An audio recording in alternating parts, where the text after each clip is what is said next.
What's good with y'all boys, man? We back with another One Piece video, bro. I've been gone for like the last 2 chapters. My PC was kind of messed up, but it is what it is. I'm back for another video. And I'm gonna be honest, I'm kind of glad that I did not read the last 2 chapters because reading these 2 back to back was good as hell. So let's get right into 1186. So we start off this chapter right where we left off with the last one, where Brook walking in on Gunko and her dad and Emu and this dude from the Manmere family. First thing I got to say before I even get into the dialogue of this chapter, I find it kind of weird how Brook has no type of feeling of meeting Emu at all. Of course he hasn't came face to face with him yet, but just the fact that Emu touched out on the island and everybody felt his hockey, and Brook is like face to face with this nigga right next to him, and he can't be like, man, this feels like a similar feeling I felt before. I feel like that's kind of nuts considering how everybody on the island was gassing up Emu's power and how crazy of an interest he made. But that's just my opinion, not really important, but I just had to bring it up because I feel like that should make a little sense. But then Brook starts seeing King Leuven's body all over the place, dead as hell and shit. Then Emu starts saying this intrusion is a great inconvenience to us. And this is where Gunko starts talking to Brook, and we see she's like possessed or taken over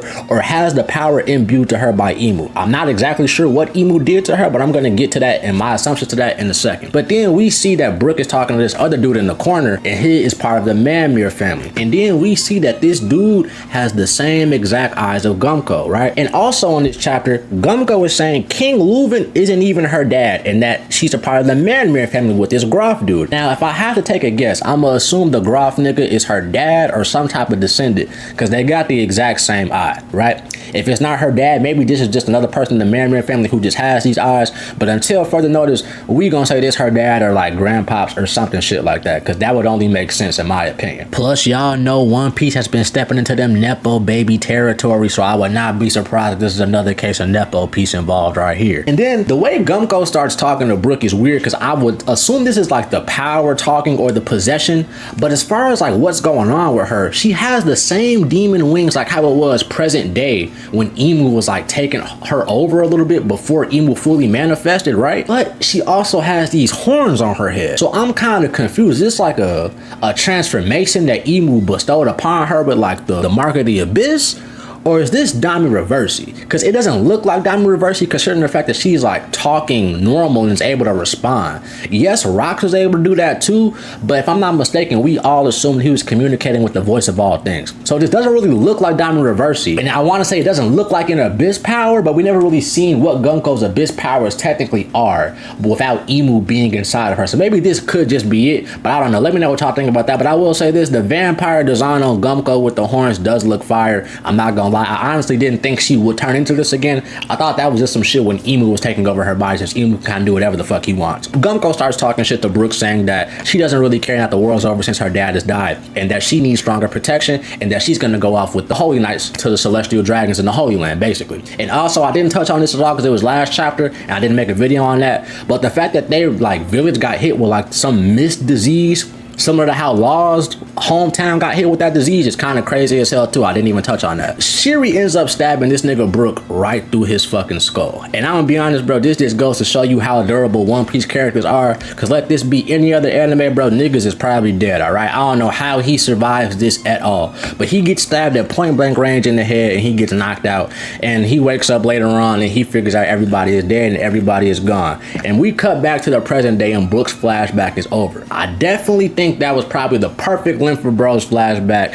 It went kind of quick. I'm low-key surprised it didn't go on for like another chapter or 2, but hey, we got everything we need to know out of it, so I'm really not complaining, to be honest. But I know it's probably gonna be some people out there bitching and moaning that it wasn't a little bit longer, but it is what it is. Hopefully we do see that Groff dude one day again though. Hopefully we see like what happened to him, maybe like what happened when Gunko went to the Holy Land with him. That's probably the only thing from that I would want to see, is how Gunko is when she first gets to the Holy Land. Other than that, I don't really care. So we get back to the present day and we see Brook talking to the Straw Hats, saying that we all need to save Shiri, and is it okay if he actually tries to save her one last time? And they all get over running over there, getting ready to help her out. But then we cut back to my fucking goat, the MC of this story, Monkey D. Luffy. And this nigga said he is finally done eating, so he is taking off to pull up. And then we see Loki and Emu talking. It was looking like Emu was finna drop some lore on us, right? He starts saying all of y'all are slaves of Emu, and that 800 years ago, the giant race were defeated in a bid to rescue their children. He's basically telling Loki the same thing is finna happen here, because history repeats itself and y'all niggas is already my slaves. But as he's saying this shit,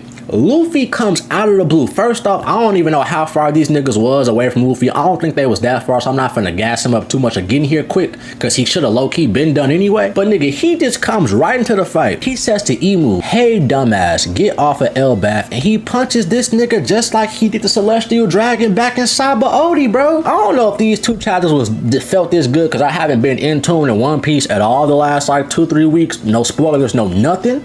I honestly didn't really even hear too much about the last 2 chapters, but goodness, my nigga, this is insane. Like the fact that he pulled up, he literally, this nigga cut off the lore drop. This nigga literally cut off the lore drop. We literally was about to get more lore from Imu, but Luffy said, "Nah, fuck all that, bro, run my fade." Like, what the hell? But I mean, hey, no break next week, so that's amazing to hear. It's looking like we finna get Imu versus Luffy next chapter, or a jump in between Luffy. I said Luffy, what the fuck is wrong with me?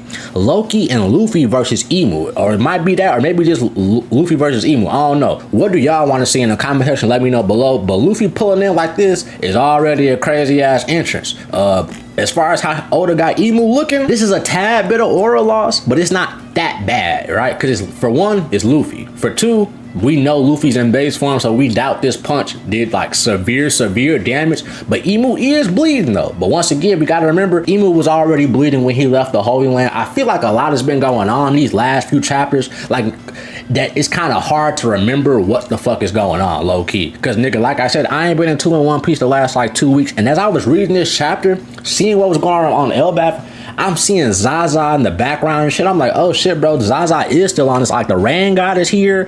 Fucking Imu can't even be out for that long because he can't leave the Holy Land. Like, it's a lot of stuff going on right now, bro. It's a lot of stuff going on. So it's kind of, Oda's doing a good job, because it kind of makes you forget about certain shit. So when he brings it back up, it's like, damn, we do still got a lot of shit going on in this fucking island. Good ass chapter. 1187 should be a fucking banger. I hope after 1187 he don't give us a break, but considering that it's shaping up to be a crazy good chapter, we probably gonna get a fucking break. I love y'all niggas for watching this video, man. Sorry for putting this shit out late. The chapter came out kind of late. It came out on like a Friday, but I ain't even been in the groove recording videos because my shit just got fixed like 5-6 days ago. So yeah, definitely gonna make a video on 1187 when that shit drops. Let me know how y'all feel about this chapter. Luffy and Loki versus Imu. This shit finna be peak. I hope we get an amazing 2v1 next chapter. Oda, you got a chance to do something real special here. And also, like I said with the Gunko shit earlier, her eye is definitely going to awaken to help these niggas beat Imu. I've been saying, a lot of other people have been saying Gumko or Brook's music are gonna be one of the main things to help Imu leave Elbaf. But after reading that shit with her whole the eye thing shit, I'm definitely thinking that it's gonna be Gumko helping out with awakening that power in her eye, right? Also, like I said earlier in the video, let me know what y'all think that power could be. The only type of guess I have of what the eye could potentially do is something related with the future and time, considering how Brook said something about Princess Shiri moving so fast as if she sees the future or something. But that could be a stretch. It could just be me looking into Oda's words too much. I'm not really sure. Like I said, as far as what her eye could do, I got zero notion on that. Maybe her and Loki's eyes might have some similarity, since Loki's has these weird ass, crazy ass eyes too. And also Imu. I said this when Imu first touched down, we still have not seen Imu's other eye. You know what I'm saying? When his design first got revealed, I was saying maybe he's the pirate with an eye patch that we never knew about, or he's the character with an eye patch that Oda's always been talking about, been hype as hell to draw. And that could still be the case because we haven't seen it, but maybe Oda could just be hiding his eye for special effect. Or maybe, which is the reason I brought this up, maybe he could have a secret type of eye like Gumko and Loki as well, but I doubt it, because if that was the case, why would he want Gumko's eyes? You know what I'm saying? Unless Imu also has the eye, so he needs another set of eyes to keep his alive on some Sharingan Naruto shit like that. Who knows? Oda and Kishimoto are friends, so I kind of wouldn't be surprised if some shit like that happened. But definitely excited to see that. Hopefully, like I said, hopefully we see more of the Grow dude, the other Man-Bear family dude. Hopefully we see what Gunko's eyes are going to do in the next couple of chapters. Not even next couple of chapters. We probably get that in maybe like 10 chapters, 15 chapters, when the arc is seeming like it's gonna wrap up, to be honest. But definitely the eye shit in the 2v1, this shit gonna be crazy. Hopefully we also get some more Imu Joy Boy lore too, considering the fact that Luffy's probably gonna go Gear 5 next chapter, so that's definitely gonna be fire as fuck too. Let me know what y'all think in the comments about this chapter, bro. Love y'all niggas. I'm finna be back consistent with the videos, man, and I'll catch you on the next one, bro. Peace.